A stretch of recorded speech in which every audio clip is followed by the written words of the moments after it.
सड़क पर कटने वाले चालान से लेकर ऑफिस में बनने वाले ड्राइविंग लाइसेंस तक में रिश्वत कहां चल रहा है। कभी गाड़ियों की फिटनेस तो कभी पॉल्यूशन और पीली पट्टी देखते ही टैक्सी ड्राइवर को कहां परेशान किया जा रहा है। ये बात किसी से छिपी नहीं है, ना ही ये बात किसी से छिपी है कि एक ट्रैफिक पुलिसकर्मी जिसने ईमान को खूंटी पर टांग दिया हो, वो महीने में अपनी सैलरी छूता तक नहीं। तभी तो एक ARTO के घर से 35 करोड़ का खेल पकड़ा जाता है। कई जिलों के अधिकारी रडार पर आते हैं, 32 भ्रष्ट अधिकारियों की लिस्ट तैयार होती है और छापेमारी का नया प्लान शुरू होता है। जिस पर आए उससे पहले ललित कुमार की पूरी कुंडली सुन लीजिए। एक RI यानी रीजनल इंस्पेक्टर के पद से ARTO के पद तक पहुंचने वाले ललित कुमार की कमाई देखकर हर कोई हैरान है। कानपुर से शुरू हुई काली कमाई का साम्राज्य आगरा तक पहुंचा। फिर आगरा में इस लुटेरे ने ऐसी काली कमाई का तरीका निकाला कि 13 किलो सोना सिर्फ इसके घर से मिला। हैरानी की बात यह है कि ये RTO नहीं था, ये सिर्फ ARTO था। सोचिए, अगर ये RTO होता तो क्या होता?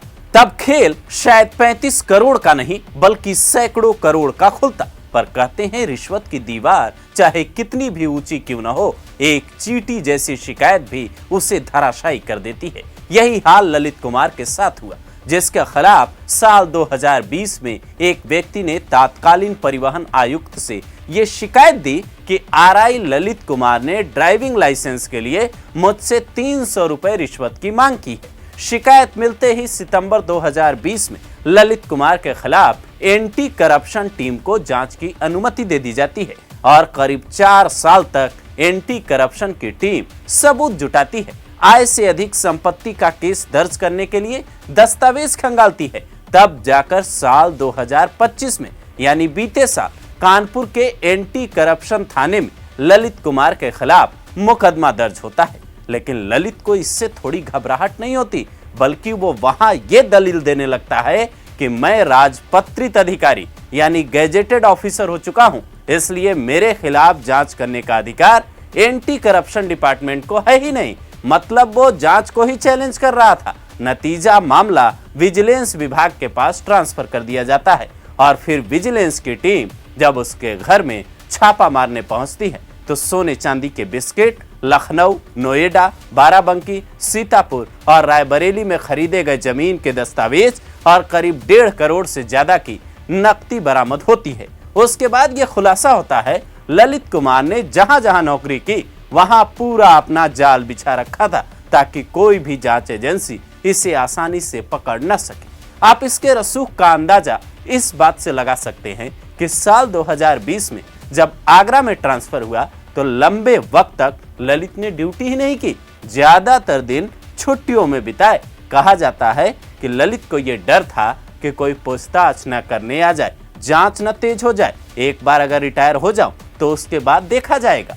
यानी ARTO प्रवर्तन द्वितीय की जो कुर्सी ललित कुमार को मिली वो ऐसे खाली दिखती मानो इस पद पर किसी को बहाल ही न किया गया हो। पर इसकी सारी चाल फेल हो गई।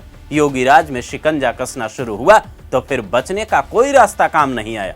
और आज देखिए कि जिस अधिकारी के सामने कोई कानून नहीं था, उसकी बर्बादी की कहानी 300 रुपए ने कैसे लिख डाली। भ्रष्टाचार के खिलाफ बुलडोजर वाला एक्शन जारी है। जो संपत्तियां इसने जमीर बेचकर बनाई, लोगों को परेशान करके बनाई, अब वो सरकार की हो सकती है, क्योंकि आय से अधिक संपत्ति के मामले में जब ये बात साबित हो जाती है तो फिर आरोपी का उस पर कोई अधिकार नहीं रह जाता। इसीलिए आपके आसपास भी अगर कोई भ्रष्टाचार का ऐसा मकड़जाल फैला रहा है तो उसकी शिकायत तुरंत करें। कमेंट बॉक्स में भी बताएं ताकि सड़क पर बेवजह वसूली करने वालों पर एक्शन हो सके। चूंकि ट्रैफिक पुलिस और परिवहन विभाग की ड्यूटी अपने विभाग में सब कुछ ठीक रखने की है, सड़कों के ट्रैफिक से लेकर लाइसेंस तक को देखना उनकी जिम्मेदारी है। इसलिए ईमानदारी से कोई ड्यूटी निभाए तो उसे निशाना नहीं बनाए, बल्कि बेईमान और भ्रष्ट कर्मचारियों और अधिकारियों की पोल जरूर खोले।